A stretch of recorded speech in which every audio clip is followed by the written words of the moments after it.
So this is Agent Orange and its effect on veterans' immune systems, particularly Vietnam veterans. It was done by Jack Beer, Pedro Catalunya, Samantha Bravo, Caterina Jimenez, and Paul Villanueva. So the use of Agent Orange by the U.S. military, it was a herbicide used by our military in the 1950s and the 1960s, particularly in the Vietnam and Korean Wars. It was a very effective herbicide that killed vegetation, trees, and the compound was used effectively to take away the Viet Cong and Koreans' natural terrain advantage. Um, Unfortunately, the herbicide was also found to disrupt human life as well. Due to this, many U.S. and U.S. allied soldiers developed health conditions ranging from mild to death, simply from the exposure of it. So, like Pedro said, it was not known when they started using it that the herbicide would cause all the serious health effects that it did. But after the government slowly started to realize that this was a really bad thing that they did, they didn't fund the research well. And they didn't fund the research well because they didn't basically want to have, well, one, like the public be aware of it. Number two, because they wanted to limit disability payments. And in particular, like just stopping the monthly payments that pay uh, the soldiers that had exposure to it for permanent disability. So there's a 1989 article from the Chicago Tribune that quotes one of the top researchers on Agent Orange toxicity, who was complaining that his budget was only 1/10 of what it should be, and if he had a bigger budget, then the his research can be completed much sooner. Since basically the 80s and 90s, it's gotten a lot better, and as recently as a couple of years ago, there's a lot more flexibility and openness regarding how bad Agent Orange was. However, most of the people that served in Vietnam are very elderly, if not have passed away by now, and especially the people that got severe Agent Orange, exposure and poisoning, they're mostly all passed away now. So it's kind of like too little, too late. So since the herbicide was banned in 1971, the incidence of new diseases from new exposure is low. But the prevalence is what has been quite high. So 2.6 million Americans that served in during the time that Agent Orange was prevalent, but were in Vietnam were exposed to it. So of the 3.5 million Americans deployed to Southeast Asia during Vietnam, approximately 74% of them were exposed in some way, even if small. So that could include something like, hey, Paul, can you mute your mic? Thank you. Including something like just walking through a field that got sprayed with Agent Orange, up to actually spraying the Agent Orange themselves, or around themselves. So the morbidity rate on U.S. veterans has never actually been officially studied. The Cleveland Clinic has estimated that approximately 300,000 soldiers that served in Vietnam have died from diseases caused by exposure. So, of the 3.5 million Americans that were deployed, 8.6% of them died from diseases related to exposure, which is an astounding figure, in my opinion. Um, and this is, again, these are estimates because there's never been an official study from the government on it. But for South Korea, they have done very detailed peer-reviewed studies on it, and a 2013 study looked at the Korean soldiers and their basically how, if the exposure that they had, because they kept really good records, they could see what level of exposure they had, and then they correlated that with their health records, and they found that um, depending on the exposure, people were almost up to 2 times more likely to develop cancer compared to those who didn't get exposed, and that was similar with other issues like neurological issues or birth defects for their kids. So lastly, calculating the morbidity rate and prevalence rate, basically myself, what I used is I used that Korean data, and I said, so what the Korean data showed is that a little bit over 50% of the veterans that served in Korea had moderate or high exposure to Agent Orange. And so I then I took that and I put that on the 3.5 million Americans that were deployed, and estimated that about 1.8 million soldiers experienced moderate to severe exposure. So that can include, like, having a combat mission in an area that was recently sprayed with Agent Orange, or even being on the base around where Agent Orange was sprayed.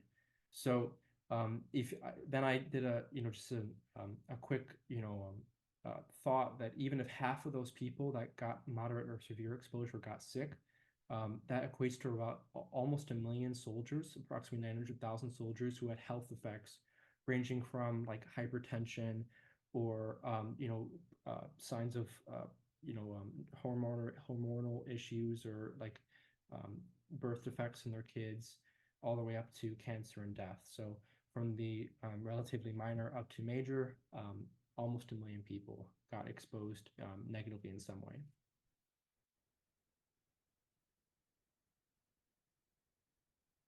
Okay, so now I'm going to be talking about the impact of Agent Orange in the immune system.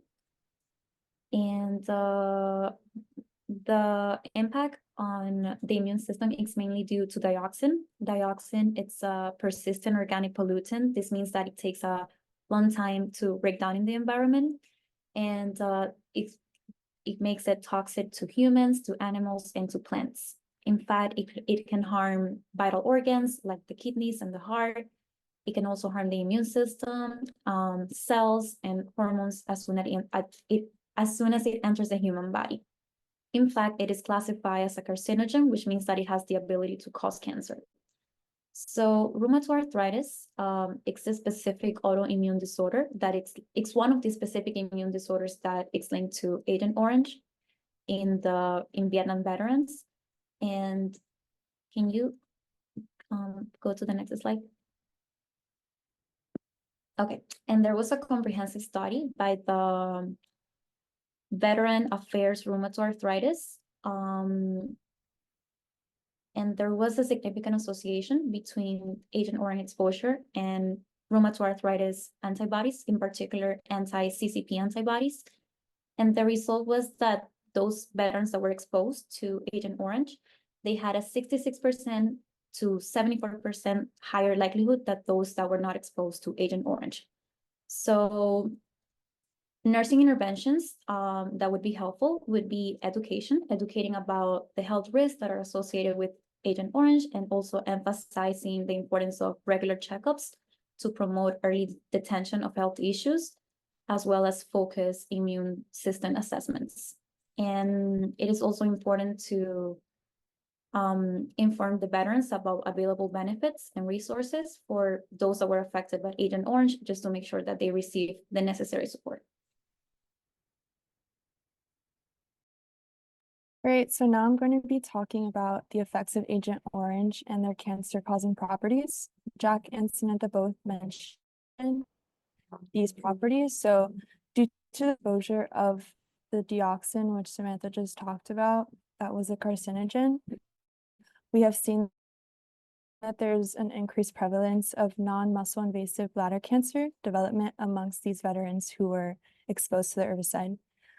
It's important to recognize that the weakened immune systems that Samantha had mentioned were not solely connected to the herbicide, but it's important to remember that, during wars, these veterans are under extreme amounts of stress for really long periods, which also affects the immune system and makes us more susceptible to, long-term exposures from cancer and other immune disorders.